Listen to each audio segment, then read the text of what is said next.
Welcome to our live webcast, Regional Anesthesia and Chest Wall Surgeries webinar. Thank you for joining us. My name is Heidi Border, and I'm Meetings Manager for ASRA and will be the host for tonight's webinar. We are joined tonight by our moderator, Dr. Oweidat of the Cleveland Clinic in Cleveland, Ohio, who is going to introduce tonight's topic and speakers. Welcome, Dr. Oweidat. Thank you. Good evening, everyone, and I hope that you are staying safe and healthy. My name is Oweidat. I'm the Regional Anesthesia and Acute Pain Fellow at Cleveland Clinic, Ohio. I would like to start by thanking the ASRA as well as PAJUNK for hosting and sponsoring today's event. I promise you to have an interesting and valuable educational time with Dr. Laurent Munir Soliman. Dr. Soliman is the Fellowship Director at Cleveland Clinic as well as the Director of the Acute Pain Service. He is the author of large number of peer-reviewed articles, editor of a regional anesthesia textbook, and conducting several regional anesthesia workshops at national and international meetings. This evening, topic will address the chest wall regional anesthesia procedures, a relatively new topic which is rapidly expanding in terms of literature and research. During the presentation, you can send your comments on the chat line. And if you have any questions, please submit it in the small text box at the bottom. And when finished, don't forget to click send. I will be collecting the questions and will discuss them with our speaker at the last 10 minutes of the presentation. Thank you. Thank you.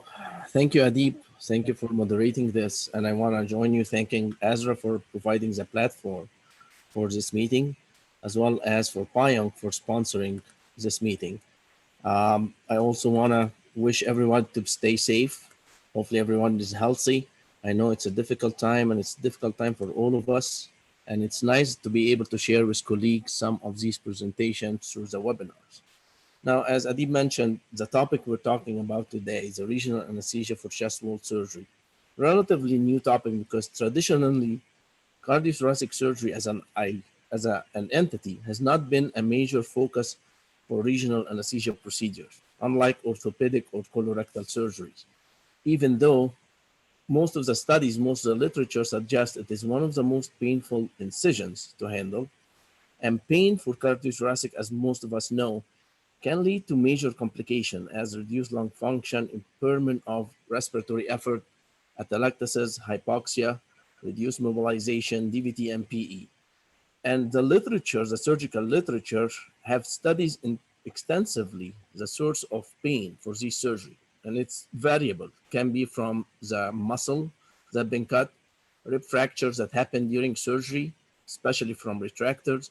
The retractors per se, they can compress on the intercostal nerves and they can lead to an injury of the intercostal nerve, as well as the drains. And we all familiar, there's a lot of drains. Sometimes there's 8 to 10 drains after cardiothoracic surgeries, after transplant.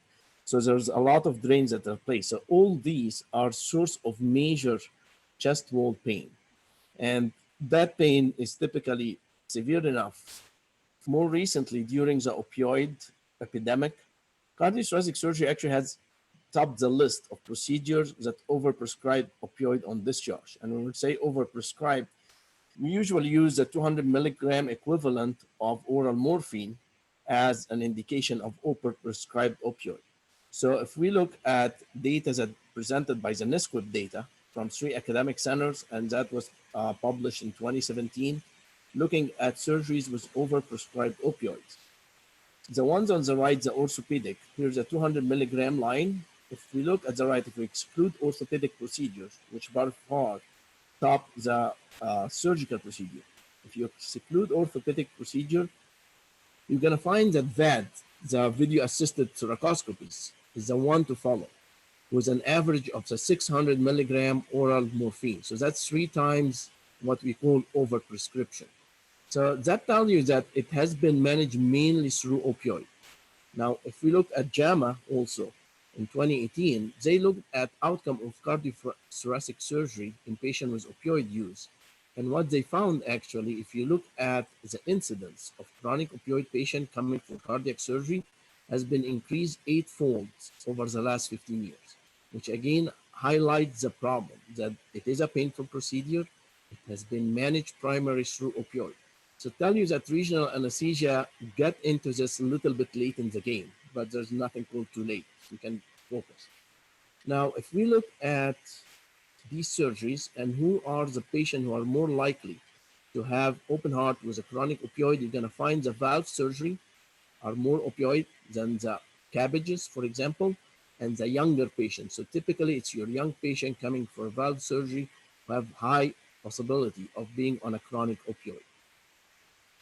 Now, if we look at the outcome, fortunately, there was not increase in mortality in these patients, but there is a significant increase in morbidity in terms of complication. So significantly, patients on chronic opioid have reported higher incidence of PE, blood transfusion, prolonged mechanical ventilation, opioid tolerance hyperalgesia, increased length of stay, as well as the cost. So it becomes that what attracted attention to, shall we keep going with the way we're doing it, or shall we investigate regional anesthesia? Now, if we want to subclassify regional anesthesia, so if we think of the tissues as a source of pain, source of injury, transmitting pain signal to reach the central neuraxial. Neuraxial, it got modulated in the brainstem. We can have to classify regional anesthesia as the central neuraxial,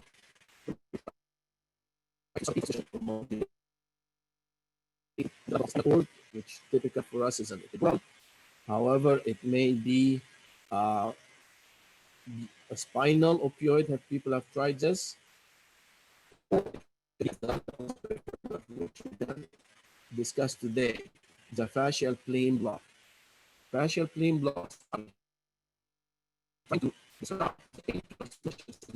along the peripheral nerve before reaching the epidural space. Now, since mentioned epidural, we're all familiar with the thoracic epidural. It's been used extensively for thoracic surgeries before, and most of us have done. Just to highlight the contraindication for epidural before we discuss why it starts to be fading out of favor. Contraindication are patient refuser, which makes sense. Abnormal spine anatomy. And Dr. Soliman, apologies for the interruption. It seems like we may be having some audio issues with your voice here. If we could have you switch over to phone audio, that may solve the issue. And to do so, at the bottom left corner of your Zoom screen here, or where your microphone icon is to mute or unmute, if you could click on that drop-down arrow attached to the microphone icon, you'll see the third option from the bottom there is switch to phone audio. Once you click on that, you'll see a window with a list of phone numbers. You'll just want to dial out to the top phone number on that list, and then you'll hear it ask you for your meeting ID, participant ID, and password. Once you input those, you will be reconnected. So I need to stop sharing first my screen to do this.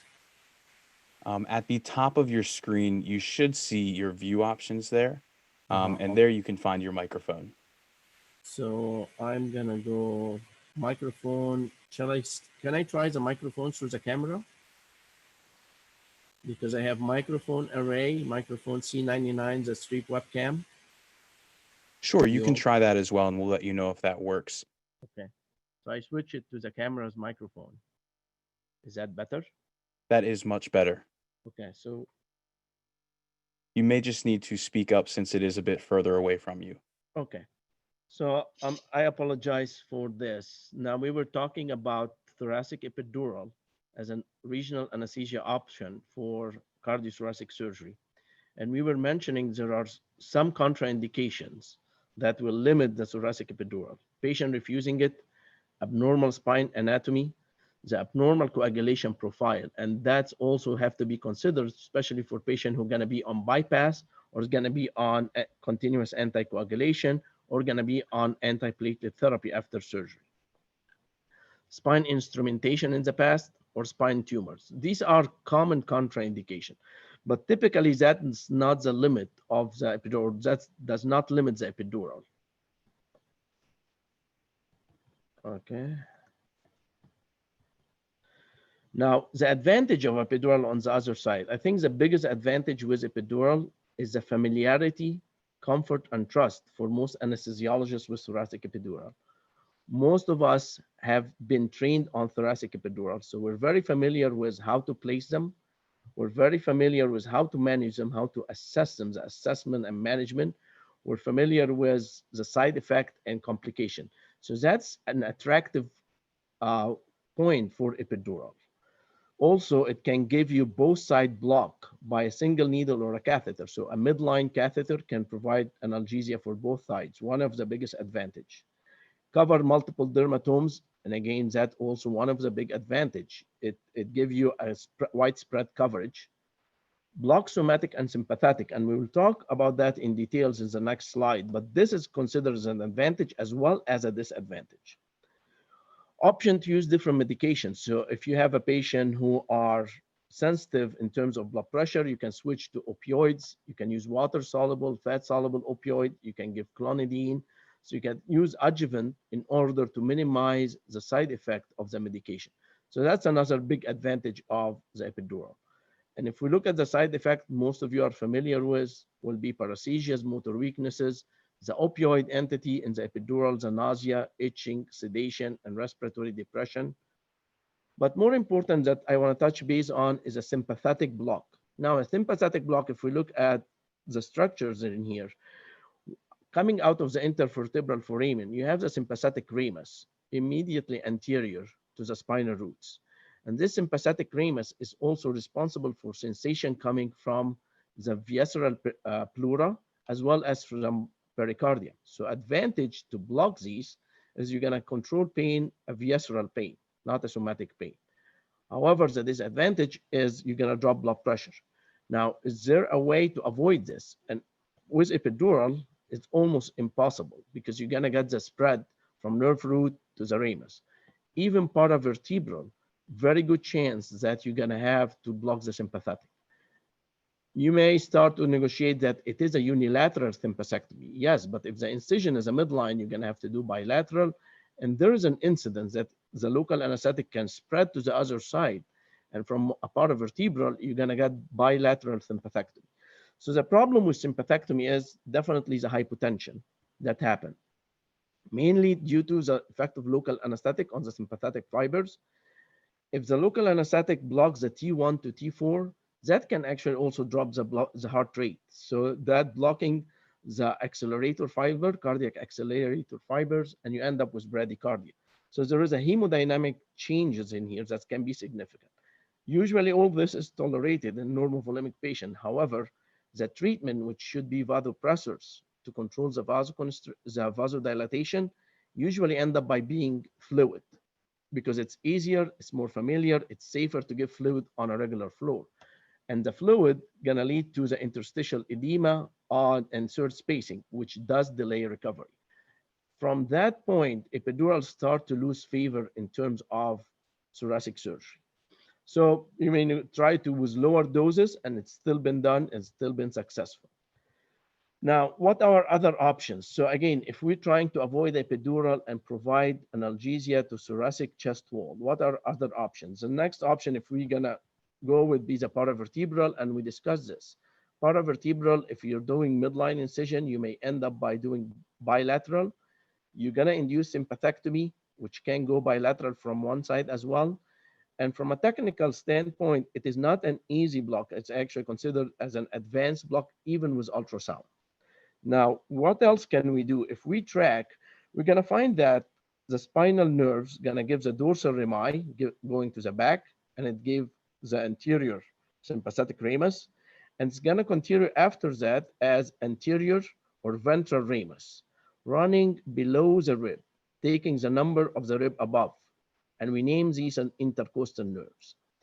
Now, they're gonna keep running while running in between the intercostal or between the ribs. They're gonna deliver lateral and anterior cutaneous branches. And these lateral and anterior cutaneous branches are the main sensory supply for the anterior chest wall.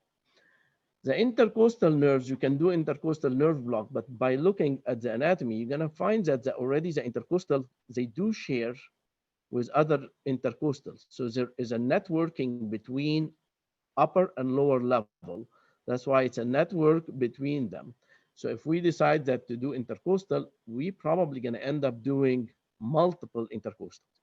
So even though it is safer than paravertebral with ultrasound, because we can easily identify the rib, we can easily identify the pleura, we're going to end up by injecting multiple injection typically. And the other downside of it, and I don't know if you can see it, but this space, the intercostal space, is highly vascular. So most of the local anesthetic gonna get absorbed quickly.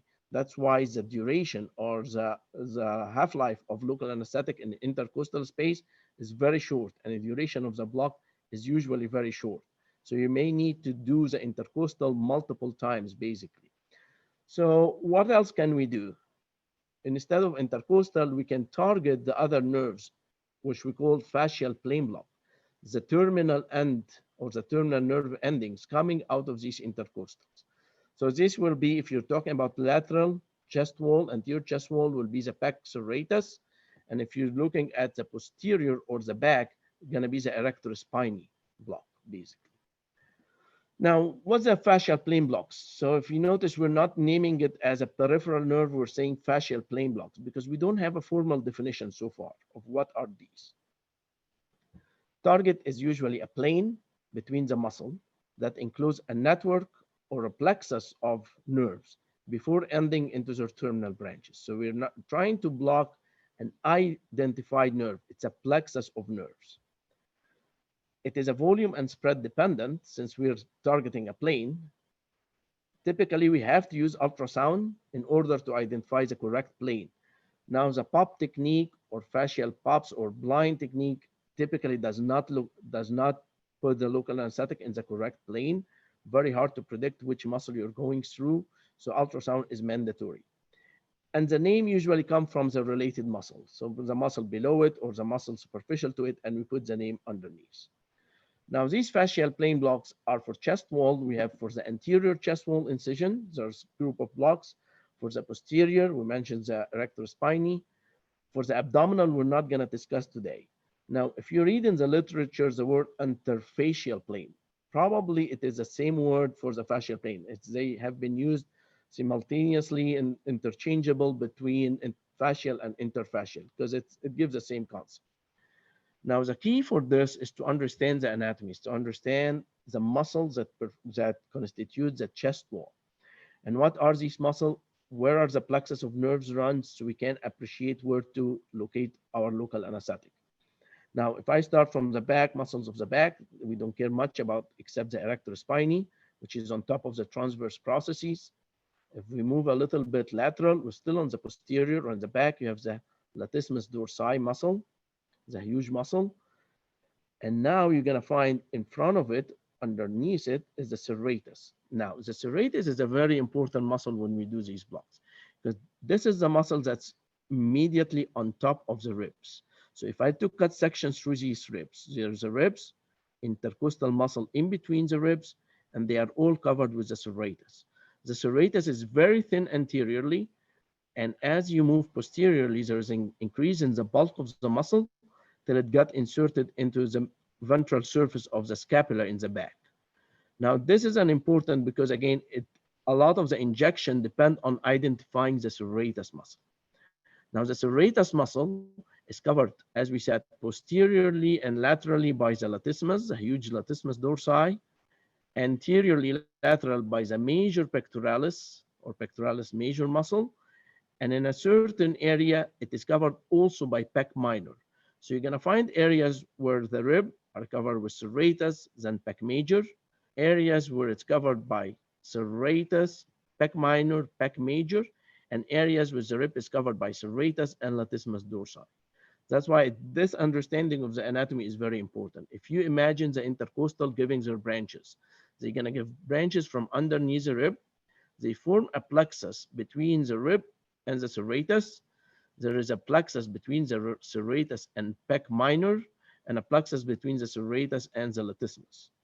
Now, if we move totally anterior, where there is no serratus anymore, and there is no pec minor, just the sternum and the ribs, you're gonna notice that the pec major is in direct contact with the rib and the intercostal muscle. And this is important when we talk about parasternal blocks for sternotomies, for example, that anteriorly you have only pec major covering ribs and intercostal muscles.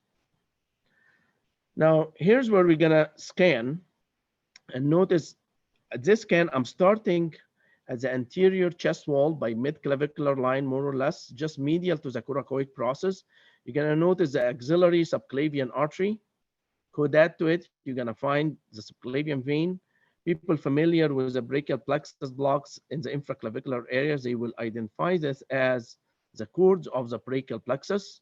Now notice at this level, you have the pec major covering the pec minor on top of the vessels.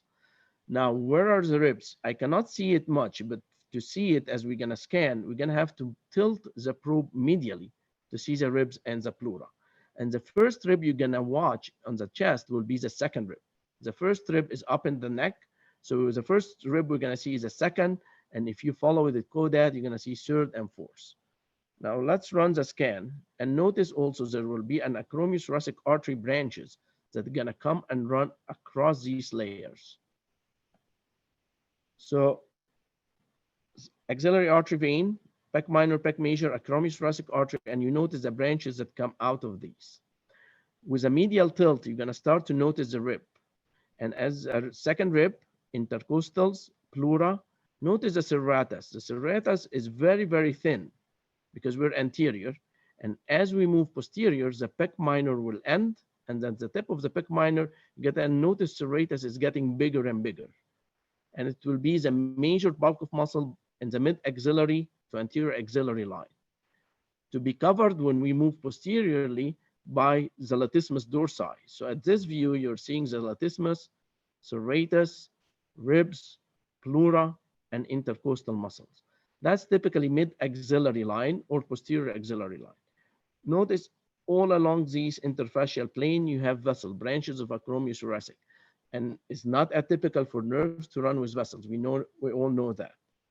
So if we talk again about the chest wall innervation, we have T1 to T6, and they are giving the anterior as well as the lateral, and they are communicating with each other. That's why we're saying we're not blocking a single nerve, we're blocking a plexus of nerves. So I cannot tell you which nerve I'm blocking, I can tell you which plexus I'm trying to achieve. Now, notice on the top here, you have other branches other than T1 to T6. So these branches are supraclavicular nerve. Supraclavicular nerve, as we're gonna discuss, are not actually branches from T1 to T6. So what are the other innervation of the anterior chest wall? So it's not just thoracic intercostal nerve. You have more innervation, which coming from the brachial plexus. And that even opens a discussion that these blocks may be better than an epidural because it can also block branches of the brachial plexus coming to the chest wall. What are these branches? The subclavian nerve, which is coming to subclavius muscle under the clavicle, medial and lateral pectoral nerve coming from the medial and lateral cord, and these are the main nerve supply to the pectoralis major and minor. So thoracic epidural may not give you the pectoralis, but these can give you the pectoralis innervation as well. Long thoracic nerve, which is coming down to give the serratus. So that also another nerve that is not part of T1 to T6, is not a thoracic, it's part of a brachial plexus. Thoracodorsal nerve going to the latissimus dorsi. So that's another one coming from the posterior cord. And also we have some from the cervical plexus. We have supraclavicular nerve, C3 and C4, that supplies the skin and subcutaneously below the clavicle. So in this discussion, by doing chest wall blocks, we're not just doing T1 to T6, lateral and anterior branches. We're actually doing branches from the brachial plexus that supplies the chest wall. Now notice in here, supraclavicular nerve are immediately below the clavicle. So if you're doing a surgery that's gonna involve the subclavius muscle, which I can think of a pacemaker placement, portacast placement, a TAVR that they're gonna go through the axillary or the subclavian vessels instead of going through the femoral, blocking the supraclavicular nerve is very, very important. Now, if we look at the long thoracic nerve and thoracodorsal nerve, we're going to notice that they are lateral in the chest wall. So any injection that's anterior in here will not be able to reach it. This is why when we do a PEC2 or we do a Serratus, we try to go lateral and posterior, try to get our local anesthetic to cover the long thoracic and thoracodorsal nerve, which more or less in the mid-axillary to posterior axillary line. So our ultrasound gonna move from anterior to mid-axillary and posterior axillary in order to get this block. Now, this is a very nice review article by Woodworth that was published in 2017, tried to summarize what are these blocks and how they get their names. And if you notice, there's the same cross section. We have the PEC major, the PEC minor, then the serratus, and the intercostals. We're trying to, as we said, lateral cutaneous branch is gonna be blocked with us when they come out of the intercostal. So at any layer we inject, we're gonna have branches of these lateral cutaneous branches. Now the PEC block, the PEC1 was to inject local anesthetic between PEC major and PEC minor, and that's gonna give you medial and lateral pectoral nerve, basically. So that's an addition to the intercostals. PEC2 blocks, if you go one layer deep, so if you go underneath the PEC minor, you're gonna find the serratus, or if you are lateral to the PEC minor, it's gonna be between PEC major and serratus. And this is, again, that's gonna give us these branches. In addition, if you move lateral enough, you're gonna get the long thoracic nerve. That give you probably the anterior to mid-axillary line. Now, if I move even further back between the serratus and latissimus, that's gonna give us the thoracodorsal nerve, and that gives you the more posterior incisions, basically. Depend on the incision, we may end up doing PEC 1 and 2 and serratus, or PEC 1 and 2 only, or serratus only. Depend on how far lateral is your incision. Now I want to remind you again, supraclavicular and subclavian nerves are not branches that you can target by injecting here. They are actually very superficial. So an injection subcutaneously below the clavicle or even above the clavicle, immediately above the clavicle, can give you a sensory analgesia in this area if surgery is very high up in the chest. The medial and lateral pectoral nerve are underneath the PEC major, so we reflected the PEC major out. We have the PEC minor underneath. So medial and lateral pectoral nerve are between PEC major and PEC minor. And then we're gonna have to move lateral between the PEC major and the serratus to get the long thoracic nerves. Another illustration between PEC major and PEC minor, we're gonna call this PEC1.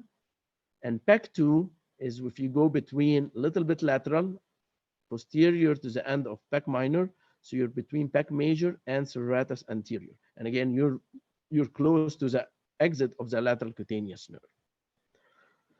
Where would be the ultrasound? Basically, it's gonna be medial to the coracoid process, below the clavicle, as if you're doing infraclavicular. And then you start to count your ribs, you start to move lateral. You want to have some injection below the tip of the PEC minor, so you get to the long thoracic. Now, if you advance even more, if you want the thoracodorsal, you have to advance more to get into the serratus plane block by mid-axillary line. Now, in this view, we were able to see the rib 3, rib 4, and again, we're trying to come near the tip of the PEC minor to get the long thoracic, and also to avoid brachial plexus. So we're moving Oweidat to avoid brachial plexus. Now, with one needle pass, you can be between the serratus, and how do we know the serratus? It's the one that's coming on top of the rib, taking origin on top of the rib. Now, the thickness of the serratus varies. It depends on how posterior you are. The more posterior, the more muscle mass you're gonna see, as well as the incidence of the beam. Are you cutting parallel to the muscle? You will not see much. If you're cutting across the muscle, you're gonna see a better view. So tilting your probe while doing the scanning is very, very important because you wanna appreciate which one is a serratus, as we said. Now, if you inject between the PEC minor and serratus, this is the PEC2 more or less, that's the second injection, which by the way, PEC2 involve the deep injection as well as the superficial. So it involves both injection, if you say PEC2. And then you put some local anesthetic down in here, and on your way back, You put some local anesthetic between pectoralis major and minor to get medial and lateral pectoral nerves, basically. Now, want to keep an eye on the vessels that are on these planes, because it's very common to see branches, thoracoacromial artery, so you want to avoid it. It's run with a nerve, so you know that there are nerves around the arteries, but you want to avoid the artery still. Now, the injection should be in between the muscles, should not be intramuscular. So you're trying to go intermuscular. You try to separate the muscle with your injection, basically. Now, as we said, the long thoracic is a little bit further lateral, and it's the top of the serratus. And at this point, you're going to start to see the latissimus. So injection for the long thoracic and thoracodorsal, it has to be mid-axillary, to the extent that sometimes it's hard to do it even supine, and you have to turn the patient to their side. But that gives you good coverage to the lateral chest wall, basically. Now we're going to run a technique for the serratus. You can inject above the serratus or you can inject below the serratus. Both of them have been reported with very similar success. So you notice here we have the serratus muscle on top of the rib, and I am seeing the latissimus dorsi, so I'm mid-axillary more or less. So the first technique is to inject between the latissimus and the serratus, and that gives you the long thoracic and thoracodorsal. Not to mention also the lateral branches going to be in this area of T1 to T6.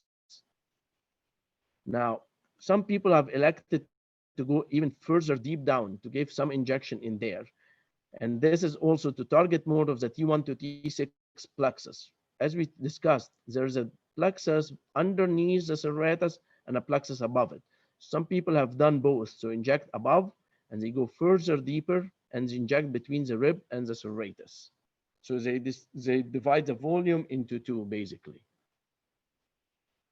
You can tell you're touching the rib with a needle, and then you're injecting, lifting up the serratus of the rib. Both of them gonna give you T1 to T6. However, if you want the long thoracic and thoracodorsal, you wanna give it into the higher one. Now, if we move to the anterior chest wall and we're concerned with sternotomies, it's important to realize the anatomy here is a little bit different. You don't have any serratus anymore. You have the pec major, there is no pec minor. You have the ribs and the sternum. You have three intercostal muscle in between the rib: external intercostal, internal intercostal, and innermost intercostal. If you're familiar with the tab block, you know that the nerve runs between the second and third muscle. Exactly for intercostal, the same thing. They run between the internal intercostal and innermost intercostal. Now, the innermost intercostal becomes very, very thin near the sternum to become very small layer that they change the name into transversus thoracis muscle. It is the same as innermost intercostal, almost the same layer. So the nerve run above the transversus thoracis muscle, underneath the internal intercostal. Now, from that perspective, you can put local anesthetic between the pectoralis and the intercostal, which is going to be the external. We call that pecto-intercostal. So you're one layer higher in here. And again, you're going to get some of these branches, or you can go even further down and give between the transversus thoracis and the internal intercostals. And that's going to get you actually better spread, more or less, because this is a layer where the nerve runs. And there are early studies showing that it has a better spread. Let's do para-sternal scanning, see what we can find. When scanning immediately lateral to the sternum, we can appreciate the pectoralis major muscle covering the ribs and the intervals between them occupied by the intercostal muscles.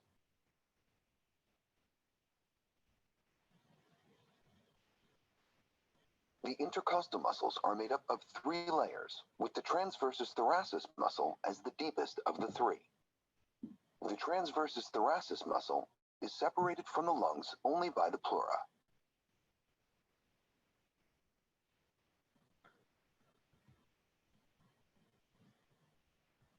So if we think of it, we have the pectoralis, then you have external, internal, intercostal, you have the transversus thoracis, and you can tell that the nerve running into these deep layers and it gives branches up. So our injection can be between the pectoralis and the intercostal, just lateral to the sternum. We can call this pecto-intercostal, or we can go one layer deep. Not to mention that the vessel run into the plane where the nerve usually run. So you have the internal mammary artery, and we're going to discuss that, run on top of the transversus thoracis muscle. Now let's start with the pecto-intercostal. You notice that the probe is directly lateral and parallel to the sternum. You're going to see the multiple ribs, and you're going to see the pectoralis major, and you're going to see the intercostals with the pleura underneath. So you're playing for injection, and this is, again, to remind you, I'm trying to getting the anterior branches of T2 to T6, the branches that coming to the midline. And this is where we're trying to put our local anesthetic. And typically it's spread across multiple layers. And you can see this, the spread is typically over multiple ribs. So one injection is usually enough. The key here is that the injection has to be below the pectoralis. So that's to spread nicely. So in this video, I tried to demonstrate where we're injecting intermuscular versus intermuscular. So this is an accurate one between the muscle. This is a layer where we want to inject. And in here, we're going to try to make it inaccurate. So it's an intramuscular injection. The video on the left demonstrates the accurate technique of the pecto-intercostal block. You will notice the separation between the pectoralis muscle and the intercostal muscles when local anesthetic is injected.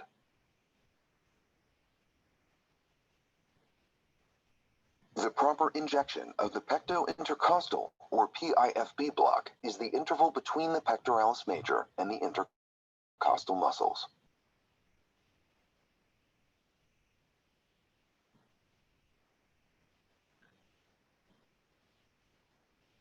Now, if you notice on the right, the local anesthetic is more or less intramuscular. It's not spreading and opening that fascial plane. And that requires definitely some training. Notice all this is an intramuscular The video injection. on the right demonstrates an inaccurate injection of local anesthetic within the pectoralis muscle itself. The needle needs to be advanced to pass through the muscle.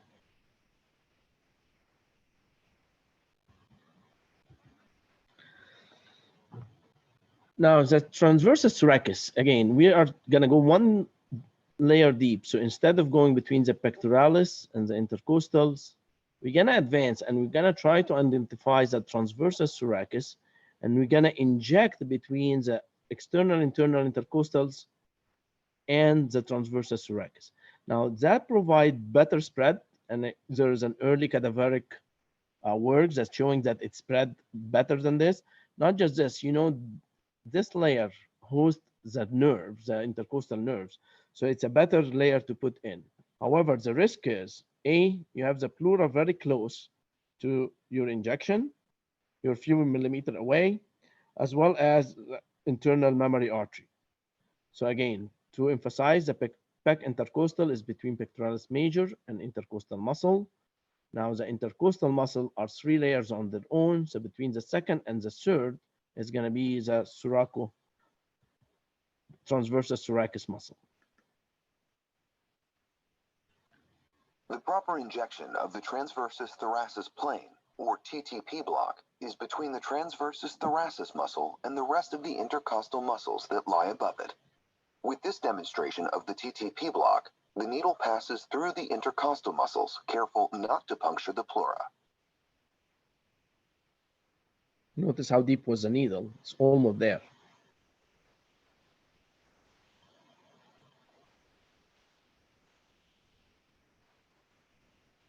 And if you notice, the spread is going Proper up and injection should down. be between the deepest layer of the intercostal muscles, called the transversus thoracis muscle, and the other 2 intercostal muscles above.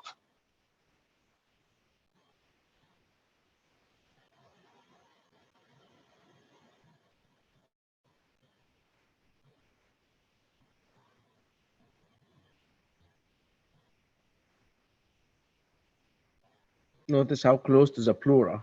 And you're gonna, when you inject, you're gonna notice that you're pushing the muscle away with the pleura. But this is a very good injection, and typically it go multiple layers. Now, as I said, the internal mammary artery is very close to this layer. It's in this layer, and it's 1 to 2 centimeters lateral to the sternum. So if you decide that you want to do this and you're going to go deep, be very, very medial, very close to the sternum, even touching the sternum, because laterally, and when you scan carefully, you're gonna watch that you're gonna see the lima and rima arteries there. So you don't wanna come close these for sure. Now, quick talking about the posterior uh, thoracic injection or the erector spinae. The erector spinae is more or less at targeting the dorsal rami, and some of the injection will reach up to the paravertebral space. So the use of erector spinae can be considered as paravertebral. If you do it a higher thoracic, you're probably going to get chest wall incision, especially as a posterior incision. If you do it mid thoracic, you're going to get abdominal wall. If you do it lower thoracic or lumbar, you may be even using it for hip surgeries. So it's more or less another route to the paravertebral space. Now, the anatomy is very simple. We look at the transverse processes, which is you have to move from midline, and you're gonna identify the horizontal edge of the transverse processes, which differ from the ribs. The ribs are more rounded, and you're gonna notice the erector spinae and trapezius muscle. Local anesthetic need to be underneath the erector spinae muscle, basically. So again, here it's the position of the probe. It is a little bit challenging sitting. It can be done lateral and it can be done prone. Now we notice the erector spinae. We notice the transverse processes. You're gonna see where's the injection gonna be. Again, a lot of time you use the transverse process and try to hit the transverse process itself and then pull back a millimeter or so off the bone and then start your injection. So most of the time we do touch the process, the transverse process. And then we're gonna see the injection and see how the injection is forming a nice layer of local anesthetic underneath the muscle, spread along the muscle. And as I said, that's mainly to get the dorsal rami as well as a posterior chest wall incision. Now there are some studies showing that it does spread along this for 3 to 5 levels. So it can be good. If you go further lateral, you may end up being an intercostal. So you're trying to also stick to the midline as much as you can, just off the spinous process on the transverse. So to conclude, so we can have some time for question and answers. It's a new concept of regional anesthesia. We're looking at avoid the epidural because of all the side effects, especially the sympathectomy that leads to hypertension and can lead to a fluid overload. There's no specific dermatome. It's a distribution, it's a patchy distribution. The more local anesthetic we're gonna use, the more we're gonna get. We just need to put the local anesthetic closer to the plexus as much as we can. These are mainly formed of thoracic anterior primary rami, T1 to T6. However, there are branches, as we said, from the brachial plexus, which is an advantage. It is a volume dependent, and definitely ultrasound is necessary, especially if you try to identify these muscles. As you notice, even with ultrasound, we may have a hard time to get the local anesthetic in between the muscle, not intramuscular. So ultrasound is necessary, and definitely I believe most of us now are developing our skill with ultrasound, so we are more familiar. So hopefully one day we'll be as familiar as epidural with these techniques. Now the indications, limitation, and advantage are still evolving. So we're seeing more and more literature about chest wall blocks. When do we use it? When we should not use it? What's the limitation? I'm sure they are not the answer for all the problems of acute pain, but there's definitely one way to control pain without an epidural. And I will give it back to Adib for the question and answer.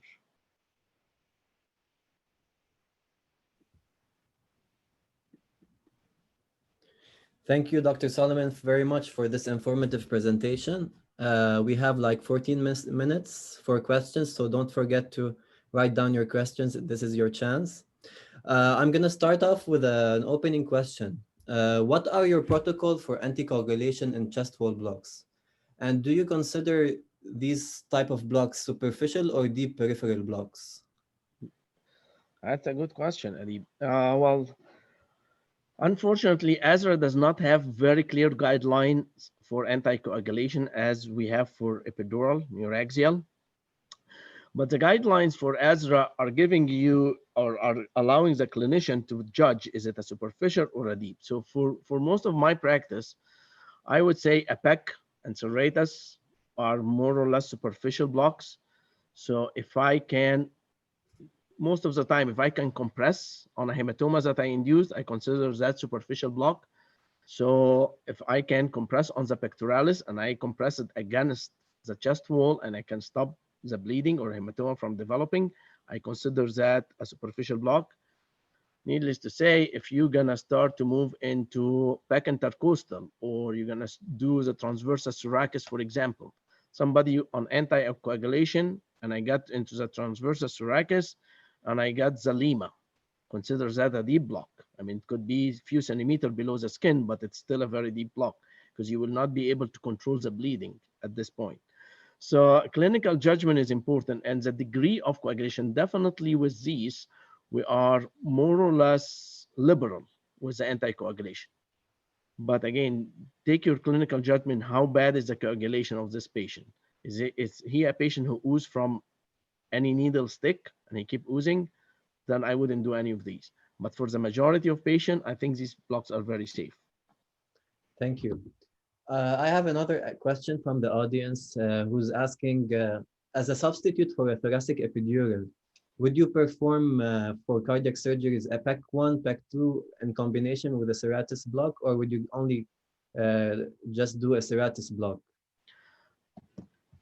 Hard to answer it unless you tell me the exact position of the incision. So as we said, if my incision, let's say it's starting from mid-clavicular and ending laterally to mid-axillary line. So for incision like this, I'm going to do PEC1 and PEC2 because the pectoralis have been cut. So I need to do the PEC2. And again, I try to emphasize the idea PEC2, it involves both injections, the deep and the superficial. So PEC2 and Serratus. So for me, that's easy. Now, robotic cardiac surgery, where they only have their trocars through the pectoralis. They didn't come near the mid-axillary. So I don't need a Serratus at this point. I mean, it's going to be just the pecs at this point. Chest tube pain, that's what's hurting the patient most. Probably Serratus is enough. Incisions that start anterior axillaries, like most of the VATs, they start anterior to mid-axillary. Probably Serratus is going to be enough.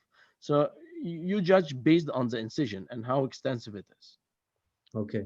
And what kind of probe do you use for these type of blocks? Do you use a curvilinear, linear probe, or what, in your experience, what do you use? So for the majority of these blocks, they are 2 to 3 centimeters deep. So it makes sense to use the linear probe. Now the linear probe gives you better definition of the layers of muscle. So that's an advantage. Also, it's easier to follow the needle and track it. So most people will use this.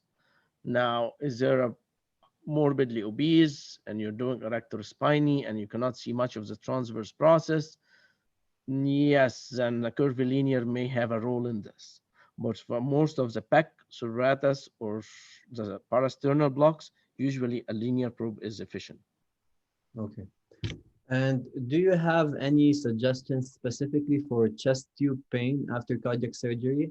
Since one of the audience was saying that if he tried using a fascial plane block, such as an Erector Spinae Serratus plane block and pecto-intercostal catheters, and it didn't help with his chest tube pain. Well, we have actually experienced very good success with Serratus for most of these chest tube. I mean, we end up by doing Serratus block and it worked well. Now, also, again, you have to consider your volume, how much you are giving to expand the volume. And the more volume is the better in these cases. Now, for sure, intercostals can work. There's no question you can inject the intercostal. However, you're going to have to do multiple layers. So let's say you have your chest tube between T5 and T6. You're probably going to end up doing T5, 6, 7, or T4, 5, 6, 7. So you're going to end up 3 or 4 levels. And at the same time, the duration of it, it's not going to be as long. So we actually have better success with injecting a Serratus block for the chest tubes. And typically it will last long enough. And catheter have been placed successfully in these scenarios. Okay. There was also a question regarding the volume and concentration of local anesthetics that you typically use. Is there any preference you have? Yes, I mean, I have the personal preference, but there is no really a literature guideline for this. But since we are all new to these fascial plane blocks, I typically try to inject more than 20 ml, 20 ml or above per each injection. So 20 ml or above per each injection. So if I'm doing pack 1, 2, and Serratus, so this is going to be 60 ml total. Is that based on any literature? No, but it's based on just experience that 20 ml is enough volume to expand the space. Now the dose itself, you're gonna have to calculate your dose based on the body weight, and then you dilute to achieve the volumes that you wanna give. So basically put as a 2.5 milligram per kilogram for bupivacaine, for example, if you're using it, see how much in milligram you're gonna use, and then you dilute it to the volumes that you need to achieve. Now, if you do a continuous catheter, now it's a different scenario because you have to look at the infusion rate and still, again, look at the guidelines for the medication you're using, basically. So we have a lot of questions, Dr. Munir, and I'm gonna just stress upon one which they asked like twice. Is there a difference? Is there any evidence showing that placing in a serratus plane block, placing the local anesthesia above the serratus versus deep to the serratus, is there any evidence that one is better than the other? Well, the original publication on Serratus block was a group who did it, I believe, on 11 or 12 patients. And the same group did it between the serratus and latissimus.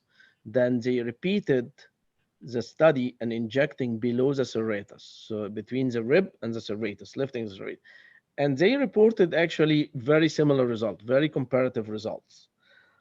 Anatomically, in my mind, again, if you inject below the rib, below the serratus, above the rib, you're getting the T1 to T6 branches, great. But you're not getting the long thoracic or the thoracodorsal. So even if you want to inject below the serratus, my advice based on anatomy, if you're trying to get the long thoracic and thoracodorsal, they run one layer above. So they run between the serratus and latissimus. So you still need to put some local in there. Yeah.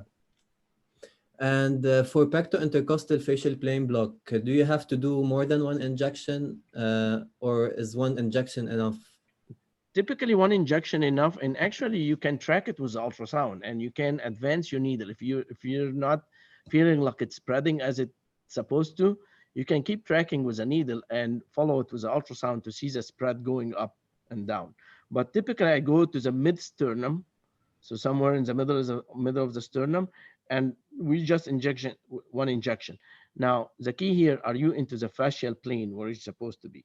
Because if you're into the fascial plane between the pectoralis and the intercostal, the more volume you're gonna give, the more it's gonna dissect between the muscle. The problem comes when you're injecting into the muscle. At this point, it is limited to where your injection is. So again, if you don't see it dissecting the muscle appropriately, you probably intramuscular and you need to advance a little. And again, ultrasound nice in detecting the spread of the local anesthetic. There's an interesting question regarding serratus also. Do you have any experience with serratus catheter versus liposomal bupivacaine? And which one do you actually prefer? Now, we've been using both, and I will be lying if I tell you I know the exact answer or the correct, but we have been used both, and both of them in different occasions are successful. Now, the catheter technique, what we noticed that the intermittent bolus works better than the continuous infusion or the PCEA, that the patient have a continuous rate and a small dose in between. We figured that actually the intermittent bolus with a large bolus works better for this technique. And it does just make sense that you give a bigger volume of a long-acting local anesthetic, even if it's 2-hour period in between, it does spread better. So that's our experience with catheter. Yeah. And what about out of plane technique in these chest wall blocks? Well, we have to remember that out of plane, in plane is just how are you getting your needle to the planes that you want to get to. And that depends on your experience. Now, the out of plane is not an easy technique. It actually requires a lot of training.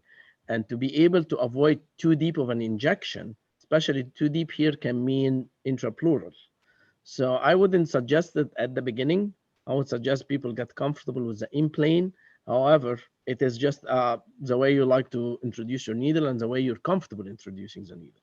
If you get the local anesthetic into the correct plane, it's still gonna work. Okay.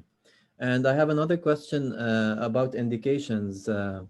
For what procedures are you using for PEC 1 versus PEC 2?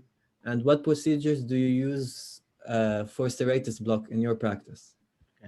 So if we think of the PEC1 as giving medial and lateral pectoral nerve block, that only covers the pectoralis, major and minor. So you have to have a superficial incision that does not dissect down. So that can be a pacemaker placement, could be a mid port placement. But if the incision gonna go deeper than this, you need the T1 to T6. So you're gonna need the PEC2. So that's in terms of PEC 1, PEC 2. Serratus all depend on the incision. Most of chest tube are anterior to mid-axillary, so that's great for it. A lot of the VATs, video-assisted thoracoscopy, are in this area as well, so we do inject in there. Okay, and there's a question about comparing ESP versus serratus block. Is there any consideration regarding spread of anesthesia? The audience found that ESP in his experience often does not provide good anterior coverage. And there has been recent studies to show haphazard spread of the ESP block. I agree. I mean, again, the ESP probably getting you the posterior ramus very nicely, but the posterior ramus are limited to the back, to the posterior part of the chest wall. Now, when it's spread anteriorly, it's really when it reaches the paravertebral space. So if your local anesthetic is able to get access to the paravertebral space, this is where you can get a good block for anterior incision. So the ESP by default, by definition, if it's a pure ESP, is not good into reaching the paravertebrals. Okay, thank you. Another question, we have like 2 minutes left. So some practices are performing erector spinal facial plane blocks for spine surgeries. If there's a lumbar spine procedure, would you suggest doing a bilateral ESP in the lumbar level, or is there any other level you would do Actually, this block? that would be perfect again, remember now we're trying to target the erector spinae muscles for spine surgeries. So this is a perfect because you're getting the dorsal rami and you would like to put it where the incision going to be. I mean, it is very corresponding to the dermatomal. The level of the nerve is very similar to the dermatomal distribution of the incision at this level. So it would be perfect to do it lumbar for lumbar surgeries. We can have one more question because we are running out of time. We have a lot of questions, by the way. So, and this question is for a radical mastectomy, are there any additional blocks you would perform in addition to the PEC2 block? For mastectomies? Yeah, for a radical mastectomy. Yes, because the radical, actually the incision goes lateral to the axilla. So to get the lymph nodes, the serratus at this level will be indicated because at the extension, and now you want the long thoracic nerve because the long thoracic nerve is going to be involved. So you're going to need a serratus in addition to the pecs. I think we're out of time. We have a lot of questions left. I'll try to answer them The chat. in the chat. However, I would like to thank you very much, Dr. Soliman, for this informative presentation. And on behalf of ASRA, I would like to thank everyone for showing up to our webinar, and I hope you enjoyed it. Thank you, Adib. Thank you so much. Everyone. Have a great night. Thank you.